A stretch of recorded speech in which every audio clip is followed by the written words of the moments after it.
नमस्कार। हम सब अपने बचपन से लेकर आज तक कई बार कई जगह पूजा के साथ यज्ञ और हवन में शामिल होते हैं। हम अपने घरों में भी समय समय पर छोटे छोटे हवन करते हैं। सदियों से लेकर आज तक आखिर क्यों हवन और यज्ञ का इतना महत्व है? जब भी हम कोई घर खरीदते हैं, कोई नया काम शुरू करते हैं, शादी विवाह यज्ञोपवीत संस्कार, जन्म से लेकर मृत्यु तक, यज्ञ और हवन के बिना हमारा कोई काम संपन्न नहीं होता। कोई तो बात जरूर होगी जिसकी वजह से सनातन संस्कृति में यज्ञ को इंसान के जीवन का इतना बड़ा हिस्सा माना जाता है। रामायण में एक चौपाई है, मुदिता मथई विचार मथानी, दमाधार रजु सत्य सुबानी, तब मथ काढ़े लई नवनीता, विमल विराग सुभग सुपुनीता।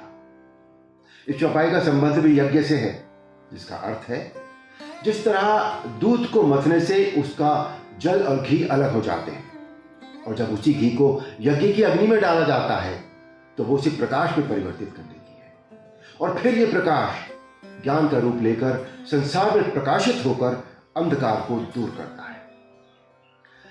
रामायण के एक एपिसोड में ये दिखाया गया है कि जब ऋषि मुनि यज्ञ और हवन संपन्न करने की कोशिश करते हैं तो उसी समय सुबाहु और मारीच नाम के दो राक्षस आते हैं और आकर उस यज्ञ में जानवरों की अस्थियां डालकर उसे खंडित कर देते हैं। दरअसल उन यज्ञों के जरिए ऋषि मुनि वैज्ञानिक अनुसंधान करते हैं जिससे राक्षसों को अपने विनाश का डर होता।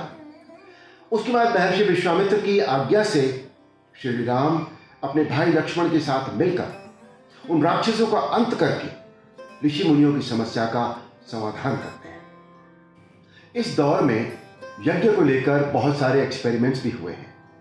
एक डॉक्टर ने हाल ही में एक रिसर्च के दौरान 12 टेस्ट ट्यूब्स में खाद्य पदार्थ रखकर उनमें से 6 में बाहर की हवा भर दी और बाकी 6 में यज्ञ से उत्पन्न वायु, जिसे अग्निहोत्र भी कहते हैं, उसे भरकर रख दिया। और फिर कुछ समय बाद उन्होंने पाया कि बाहर की हवा भरकर रखे हुए खाद्य पदार्थ खराब हो गए थे और अग्निहोत्र भरकर रखे हुए खाद्य पदार्थ अच्छे थे। अग्निहोत्र आम की लकड़ी या गुड़ से पैदा हुए धुएं और वायु का स्वरूप है।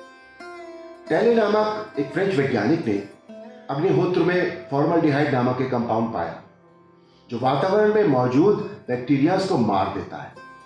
इसके अलावा अग्निहोत्र के अलग अनुसंधान और एक्सपेरिमेंट्स भी चल रहे हैं जिसमें सूखाग्रस्त इलाकों में बारिश कराना भी शामिल है और अगर ये सफल होता है तो बहुत क्रांतिकारी साबित होगा। भगवत गीता में भी लिखा है, श्री कृष्ण ने अर्जुन से कहा था, जब यज्ञ होता है तो उससे हवा और वातावरण शुद्ध हो जाता है और निर्मल बारिश होती है। वायुमंडल में मौजूद सारे कीटाणु समाप्त हो जाते हैं जिससे फसल और फल सब शुद्ध होते हैं और फिर जब हमारे बच्चे इस तरह का खाना खाते हैं तो उनका शरीर ताकतवर बनता है जिससे एक मजबूत राष्ट्र का निर्माण होता है। प्राचीन समय का विज्ञान भी काफी ज्यादा सक्षम था। बड़े बड़े मारक अस्त्र शस्त्र, उड़ने वाले दिव्य विमान, ऐसे कितने ही आविष्कार थे जिनकी उत्पत्ति का माध्यम वही यज्ञ और हवन थे, जिससे हर बुरी शक्ति को डर लगता था। बुरी शक्तियां आज भी हैं जो समय समय पर इंसानों की इस दुनिया को नुकसान पहुंचाने की कोशिश करती है। फिर विज्ञान की मदद से तैयार की गई आधुनिक चीजों के जरिए उन बुरी शक्तियों को खत्म किया जाता है।